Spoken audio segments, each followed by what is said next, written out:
Thank you. Your time, your trust, and your comments keep this community alive. As you listen, share your thoughts, feelings, and lessons below, so we can learn together. Settle in. The truth and the twist are coming. Let's get into it.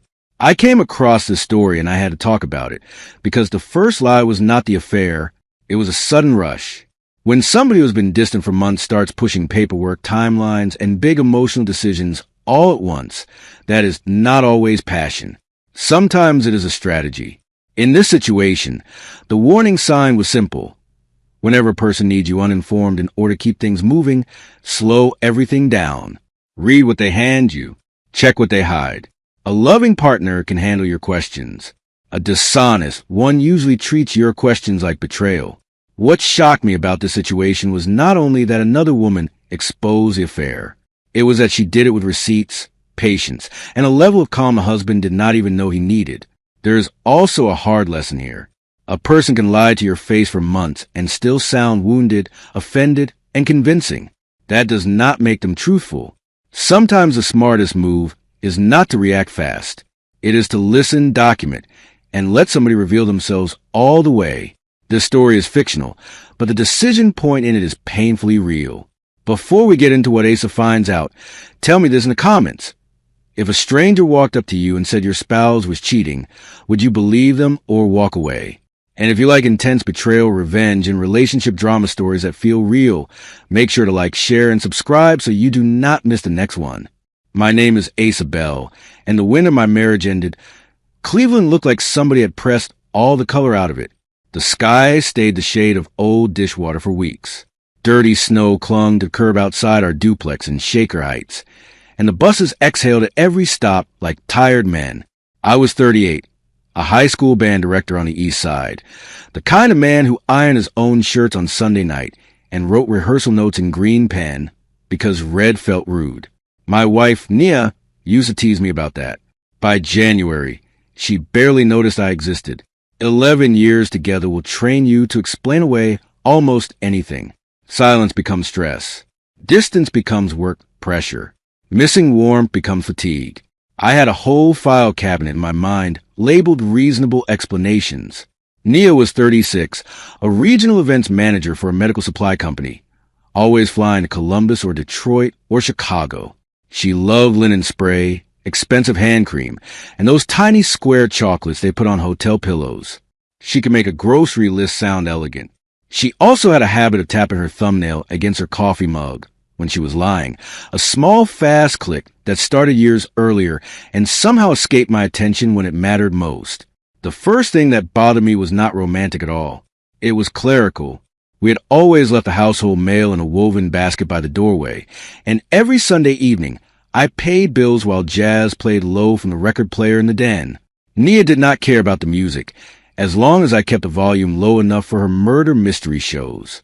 Then around Thanksgiving, the credit card statement stopped appearing in the basket. She said she had signed us up for paperless because we were living in the century now. That sounded sensible. I accepted it because sensibleness is where denial likes to live. The second thing was her sudden interest in my schedule. Not in the sweet, married way. Not, what time should I start dinner? More like inventory. Are you staying late at school Thursday? Still meeting Lionel at the barber shop Saturday? What time is the alumni concert over? She asked without looking at me, usually while wiping an already clean counter or pretending to answer emails. I told myself she was trying to reconnect. That was my first bad decision. I decided to be grateful for her curiosity instead of asking why she only seemed interested in where I would not be. Lionel noticed before I admitted anything. Lionel had been cutting my hair since college, at a narrow shop off Lee Road with a bell on the door and old Cavaliers posters curling at the corners. He lined me up one freezing Saturday morning and said, "You have that quiet married man face." I asked what that meant. He held my chin still and said, "It means you're doing all the forgiving before anybody has apologized." I laughed because it was easier than answering. Lionel never pressed. He just brushed the loose hair off my neck and told me not to let confusion turn me into a volunteer. At home, Nia was in one of her bright moods, which had become harder to trust than her cold ones. Bright Nia cooked salmon with lemon and dill. set real napkins at the table, and asked about my students by name. Bright Nia touched my shoulder when she passed behind me and called me baby in a soft voice that almost worked. Halfway through dinner, she said her company might offer her promotion, more travel, better money, maybe even a relocation package down the line. She watched me carefully when she said it. I smiled, said I was proud of her, and felt something in my chest brace itself. That night, I woke at 1:47 a.m. because her side of the bed was empty. I found her downstairs on the back porch in one of my old hoodies, speaking in a whisper so tense it did not sound like her. Through the kitchen window, I could only catch pieces. No, he does not know. Then, I said, do not call me that right now. Then silence. She came back inside, nearly dropped her phone when she saw me, and laughed too quickly. Said it was Kayla from work having a meltdown over a vendor issue. I nodded. Second bad decision. I pretended to accept an answer I already knew was weak. My mother called the next day, because mothers always know when your voice is carrying something heavy. She lived on the west side and still sang in the church choir at Antioch Baptist, still wore brooches shaped like leaves, and still believed in asking direct questions. Are you two all right? She asked. I said marriages go through weather. She let that sit for a second, then said, storms are one thing, mold is another. One makes noise, the other grows in the dark. I wrote that line on a sticky note at my desk at school and stared at it between classes like it belonged to someone wiser. If you have never taught teenagers in February, you may not understand the kind of noise that can protect a man from his own thoughts. Trumpets cracking high notes, snare drums rattling like shopping carts, a sophomore saxophone section arguing over fingering charts with courtroom seriousness. I stayed late every day that month, partly because festival season was coming and partly because the band room still felt honest. Instruments either worked or did not. Students were either prepared or they were not. At home, everything had acquired a second meaning. Every kindness seemed rehearsed. Every delay had a missing chapter. The woman who changed my life first appeared in the parking lot of a discount grocery store on a windy Thursday. I had stopped after school for eggs, coffee, and a specific cereal my goddaughter liked when she visited. I was loading bags into the trunk when a voice behind me said, "You are Asa Bell, right?"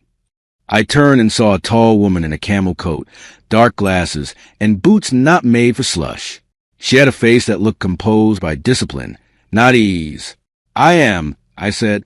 She took off the glasses, met my eyes, and said, "My name is Corinne Wade. Your wife has been seeing my husband." There are moments when the body reacts before the mind catches up. My hand tightened so hard around the cereal box it bent. I did not shout. I did not ask who her husband was. I just stared. Corinne must have expected that, because she kept her voice even.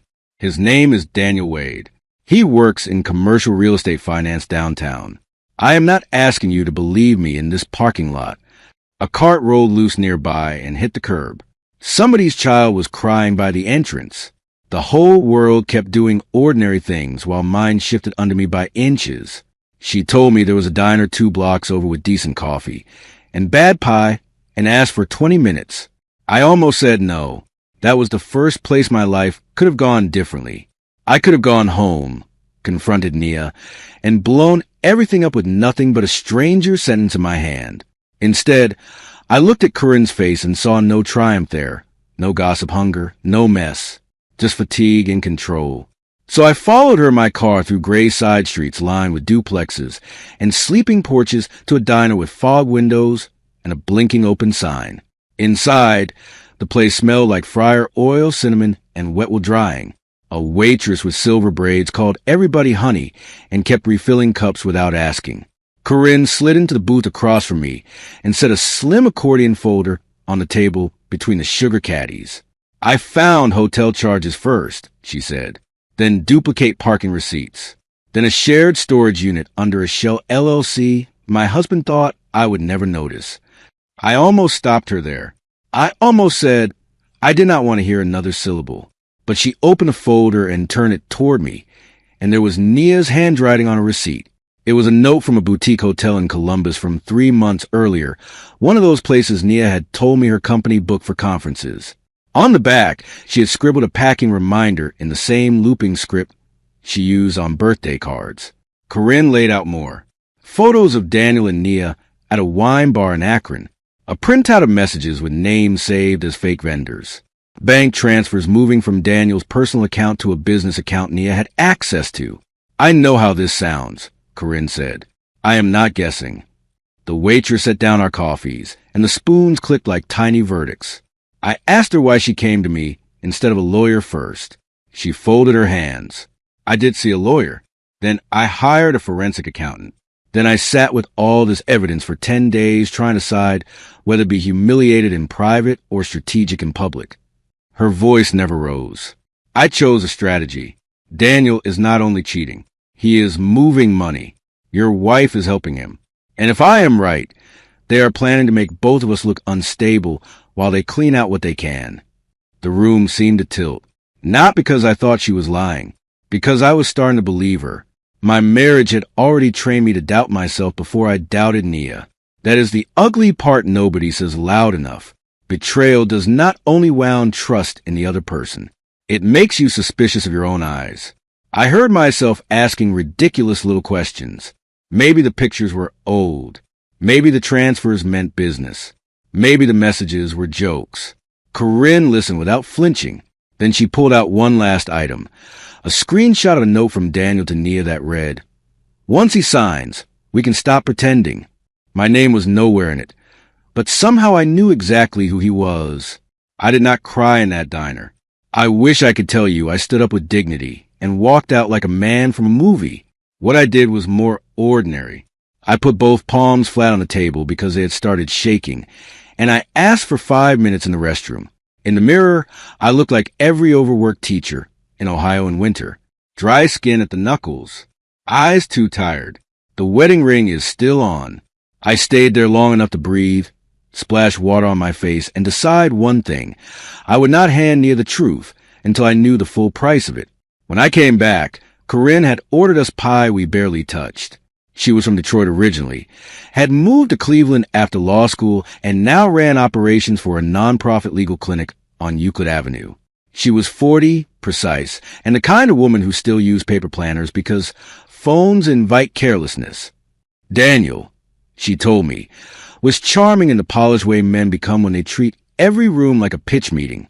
Nia and Daniel had met at a healthcare fundraising gala the previous spring. Corinne had the seating chart. They had started texting that same week. I checked, she said, twice. I asked what she wanted from me, and this is the part people hear wrong when they hear the word revenge. Corinne did not ask me to slash tires, post scandal online, or burst into some restaurant throwing drinks. She said, I want them to fail at the story they are building. That landed hard because it was exactly right. Affairs survive on secrecy, but schemes survive on narrative. Daniel and Nia were not just sleeping together. They were preparing explanations, paperwork, timelines, and maybe even accusations to protect themselves. Corinne wanted truth organized before lies got their shoes on. I understood that immediately. We agreed on 3 rules before leaving the diner. First, no confrontation without documentation. Second, no illegal nonsense. No hacking. No breaking into phones. No heroic stupidity. Third, whatever we found, we would each choose our own line and not drag the other past it. That mattered to me because anger had started to tempt me with versions of myself I did not respect. At the register, Corinne paid before I could reach for my wallet. Next time, she said. It sounded less like confidence and more like a weary experience. She knew there would be a next time. By then, so did I. I went home and acted normal, which was harder than any argument would have been. Nia was on the couch in a cream sweater, laptop open, one leg folded beneath her, a candle burning that smelled like cedar and orange peel. She looked up and asked if I had remembered the eggs. I handed over the bag and watched her inspect the carton for cracks. Same as always. That tiny, ordinary gesture nearly broke me. I kept waiting for my rage to arrive clean and simple. Instead, I got layered things. Shame that another woman had to tell me. Relief that I was not imagining it. Grief for the man I had been yesterday. Over the next week, I noticed everything because once denial cracks, Detail comes rushing in. Nia carried her phone face down, even in the bathroom. She started deleting browser history, which she had never bothered with before. She asked me twice whether I still kept paper copies of our tax documents in the file cabinet. She also floated the idea of streamlining our finances by moving some savings into a new investment product through a colleague of hers. Had she asked me 3 months earlier, I might have signed. Instead, I said school budgeting season had me overloaded, and I would look at it later. She smiled thinly. Tap, tap, tap on the mug. Corinne and I met in public places only.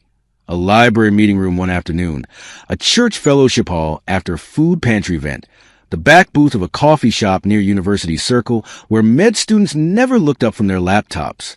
She was thorough in a way that calmed me. She made timelines on legal pads, color-coded by event. I brought what I had. Screenshots of share account changes, notes on Nia's travel, copies of insurance updates she had suddenly started asking about. We were not becoming friends exactly. We were becoming witnesses who trusted each other not to look away. One Saturday morning, my mother asked me to drive her to choir rehearsal because the streets were slick and she hated parking near the church on icy days. On the way back, she bought a sweet potato pie from a church sister and held it on her lap, like it was crown jewelry. I almost told her everything right there. I stopped myself because I was still embarrassed by the scale of what I did not know. Mothers can hear what you leave out. She looked at me through the windshield glare and said, "Whatever you are carrying, do not carry in secret just because someone else lied in public." The money turned out to be the hinge. Daniel had convinced Nia to form a consulting LLC in her cousin's name. It supposedly handled event logistics for healthcare conferences. In reality, Corinne's accountant believed it was being used to route advisory payments tied to real estate options Daniel was pitching to investors. Some of those investments existed. Some did not. Nia's job gave her access to vendor relationships and event budgets, which helped make false invoices look boring and therefore believable. It was not a movie-level empire. It was smaller, sadder, and more realistic. Two selfish people using trust as office furniture while they played clever. One evening, Nia came home, unusually soft-voiced, and asked whether I thought more about children. That question hit like a hand on a bruise. We had circled that topic for years. First because money was tight, then because her travel intensified, then because every season seemed to bring some practical reason to postpone hope. Suddenly, she was leaning on the kitchen counter talking about spring, stability, maybe finally trying. I could not tell whether it was guilt, panic, or manipulation. Probably some blend. I chose not to call her out.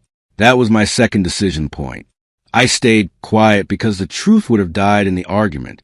Around the middle of March, Daniel made his mistake. He emailed Nia from a work account instead of a private one. Corinne did not need to hack anything.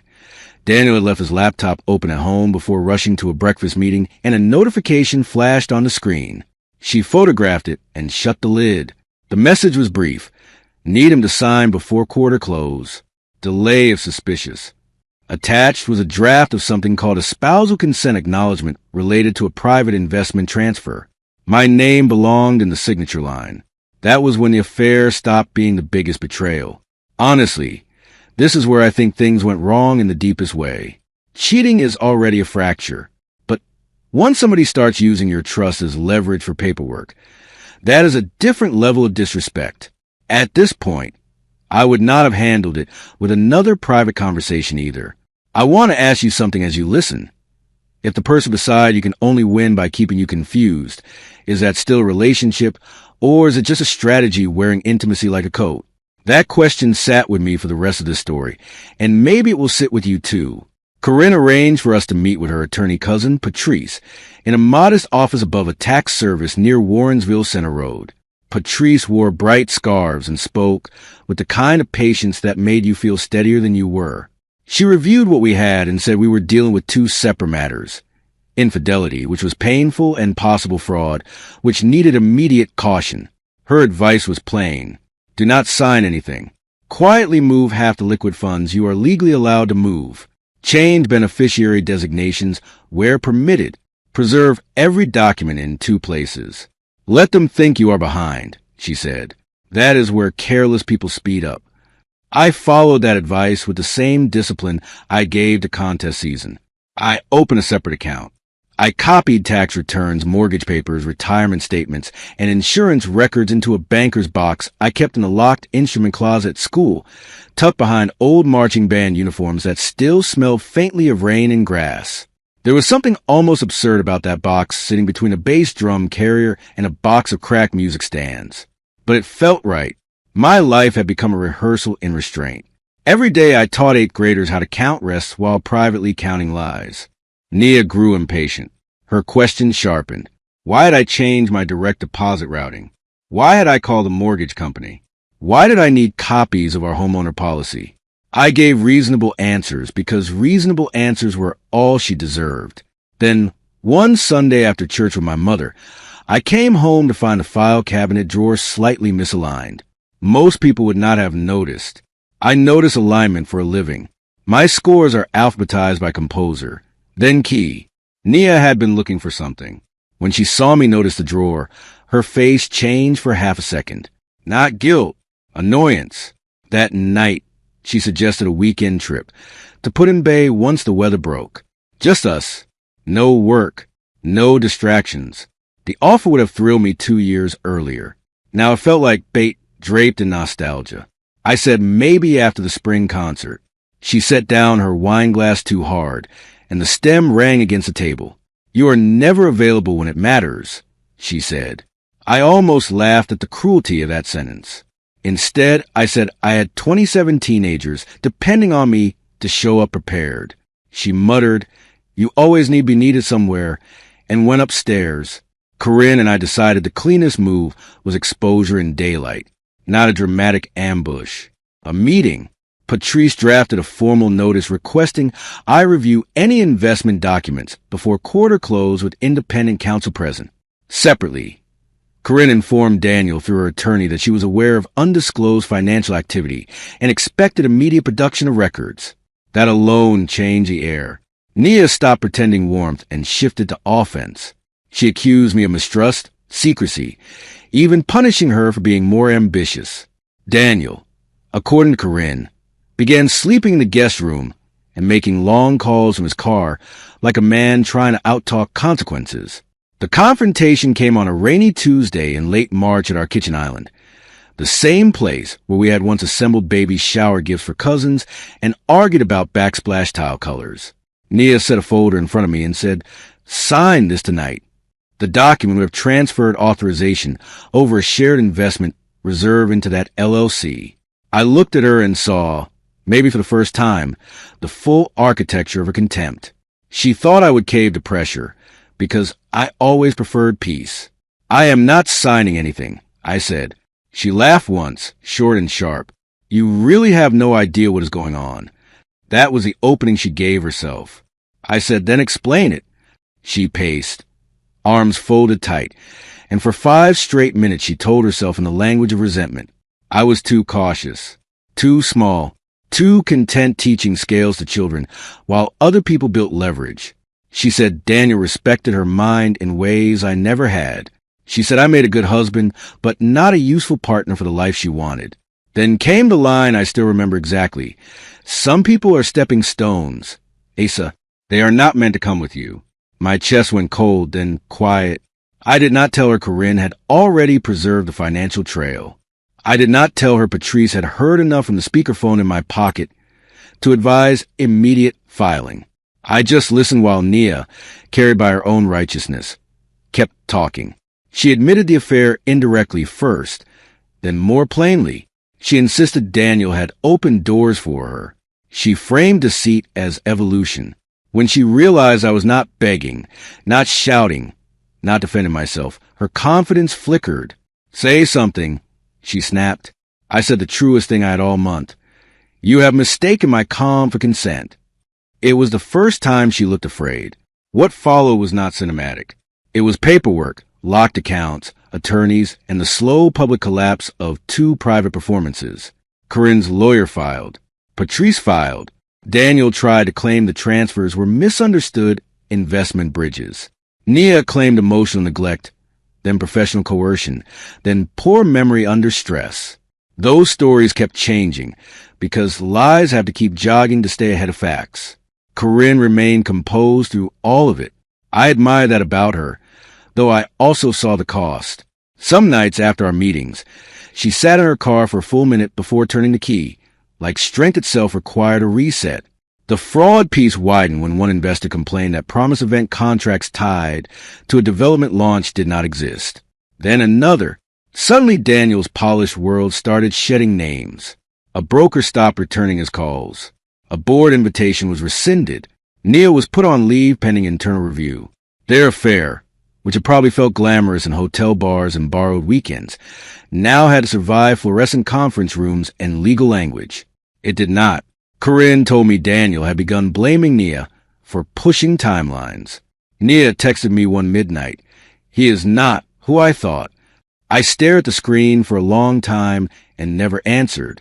In April, after the district festival, I took my students to get sandwiches at a deli near the school because they had earned superior ratings, and young musicians would endure almost anything for praise and fries.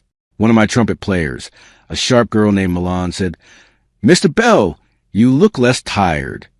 Kids notice the truth before adults do. I smiled and told her maybe sleep had found me again. That was not exactly true, but something steadier had. Once the confusion lifts, exhaustion changes shape. It becomes sadness you can name. That is easier carried than fear with no edges. Corinne and I met one last time at the same diner where she first told me spring had finally touched the city. The snowbanks were gone, and somebody had propped the door open with a milk crate because the afternoon was mild. She wore navy this time instead of camel. I notice details like that now because the emergency phase had passed. We talked about practical things first. Hearings, timelines, property division. Then we sat in silence for a minute, two people looking at coffee gone lukewarm. "I asked for revenge," she said softly. "I think what I really wanted was for them to stop narrating us." I said they did. This situation just shows that betrayal is not always loud when it begins. Sometimes it starts with missing statements, rushed signatures, late-night whispers on a porch, and one spouse acting offended that you finally slowed down. In this story, the turning points were small. Asa choosing the diner over denial, refusing to sign the transfer, and recognizing that calm did not mean weakness. Corinne's strength mattered too. She did not save him by fighting dirty. She saved the truth by staying. Organized when panic would have been easier. That distinction matters in real life more than people think. What stays with me most is Nia calling her husband a stepping stone, and then collapsing the moment he stopped playing a role she assigned him. Accountability often looks less dramatic than people expect. It is records, boundaries, witnesses, and the slow death of a false story. Daniel and Nia lost more than a relationship.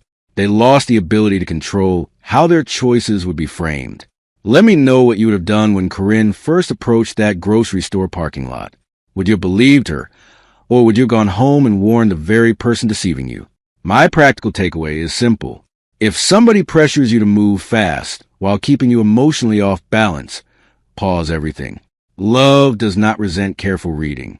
Commitment does not panic at transparency. And when the truth finally comes out, do not measure your dignity by how loudly you react. Asa did not win because he outshouted anyone. He won because he stopped volunteering his trust where it was being used against him. Some endings are ugly before they become clean, but clean still matters. Clean is how you keep your character when somebody else is trying to spend it for you.